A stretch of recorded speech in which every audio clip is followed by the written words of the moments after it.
let's give a warm welcome to our newly minted Life Changer of the Year, Anna Rubio, and we're gonna get to know her a little bit more. Anna?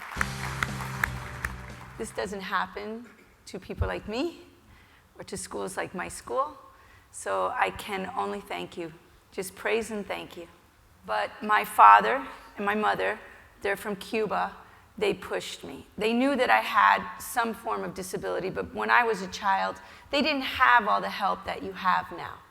And my parents, they just kept pushing me, and it wasn't an option for me not to graduate college. And I loved sports, and they knew that I loved sports, and my father would just say, just do what you like. Forget about trying to be in business or in engineering. Do what you like. And I did. I said, I'm going to become a physical education teacher. And there were many times that I wanted to just quit. I didn't want to graduate. And my father would sit me down pretty tough. He would say, you're not going to quit because I'm not going to have someone in my house without a college degree.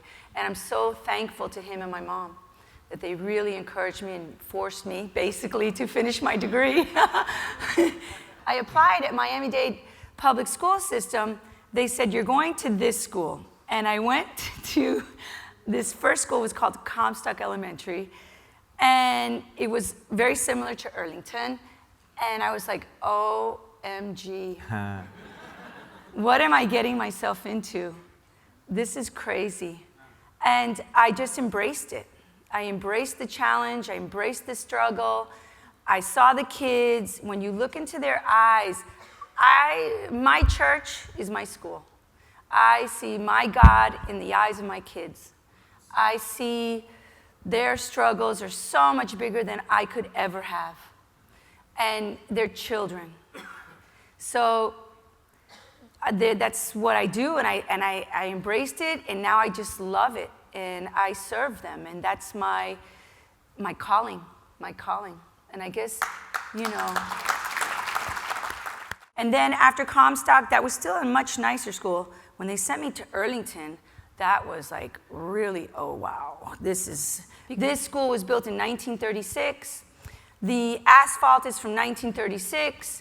The PE shelter is from 1936. The basketball hoops are from 1936. They have never been renovated.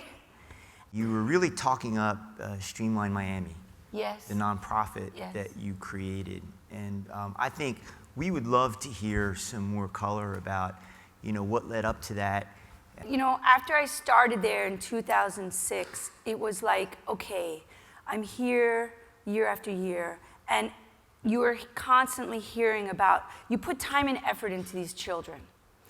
You're expecting to hear stories that, they're graduated, they're this, they're that, they're doing great, because they're no different than our own children. And I kept hearing, Rashad got killed. Travaris was killed. On the news, Zephaniah shot two. Just all your students that you put time and effort to dying. And I just one day woke up, had my cup of coffee, and I said, I have to do more. This is not enough. We're not doing enough. The system is not working. And we're putting all this energy and we're spinning our wheels and it's not working. So the schools actually we weren't taking our kids on field trips. We didn't have enough technology. Our aftercare program was terrible. Just on and on and on. And I sat down with 5 of our best teachers, including Mr. Dixon, and we said, we have to do more. And they were all on board. Tell us about the changes you've made. We want to have that connection between college students and our elementary school students, because you have to reach them before they get to middle school. They're all dying in middle school.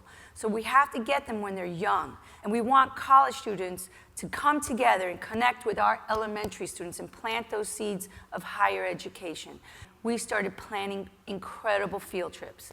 We have done, the first year we did maybe 4. This year we did 7 with the University of Miami, but in total we've done 20. And we started taking them out because You don't learn by just being in a classroom. You have to have hands-on. You have to have people engaging you and telling you, you can do this. You can go. You're no different than, look, this person looks like you. You can also be here. Planting those seeds of what they can do, kind of like what perhaps your parents did to you. They don't have that. They don't have someone telling them, oh, you can be an engineer. Oh, you can be an artist. What is it that you like to do? Start thinking about your future. And we're doing that now. We're doing it now, and the culture is changing. They're used to having everyone telling them that they're bad, that they're this, society, and even their families. They don't understand the power of being positive. So we really want to empower them. We want them to see that they can be successful. They can. You're an educator, but educators are always learning from others. Yes. Is there one thing that stands out that you learn from your students? Oh, I learn so much more from them than I can teach them. Because of the struggles they've had, they're constantly telling me or showing me, in life you have to be humble. You have to be humble. I don't care what position you have to keep it humble. I see leaders that once they get to that high place, all they want to do is have all the accolades. And then the ones that got them there, they don't want to even speak to them. I see it time and time again. You have to keep that humility, especially when you get up at the top. When you're at the top, always embrace who got you there. Well, I have one more question for you, but before I ask that, is there any closing words that you'd like to share with all of us?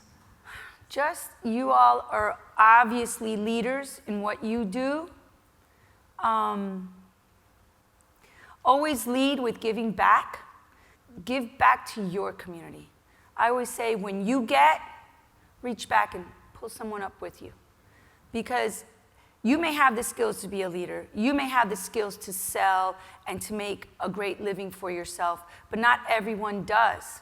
So help mentor, educate, tutor. If it's easier for you to donate. But get involved. So my last question is, this is a whirlwind for you. Yes. What are you going to tell everybody when you get back to school on Monday? I'm not one that likes attention. And when I was asked to do this, I said, if I'm going to do it, I'm going to be just focused and try to do my best. Because really, it gave a voice to the community that I'm serving. That's the greatest thing about this award. It's not about me. It's about the voice you gave to these people who don't have a voice. They never have the opportunity. So I just thank you for that, giving us that voice. Like I say, it's not about me. I'm just the vehicle, I guess you could say. And if I can get their story out, then I'm happy. I'm happy. Thank you. Well, we need you to keep on doing that. Thank you. But Anna, thank you very much. Let's all give Anna a round of applause.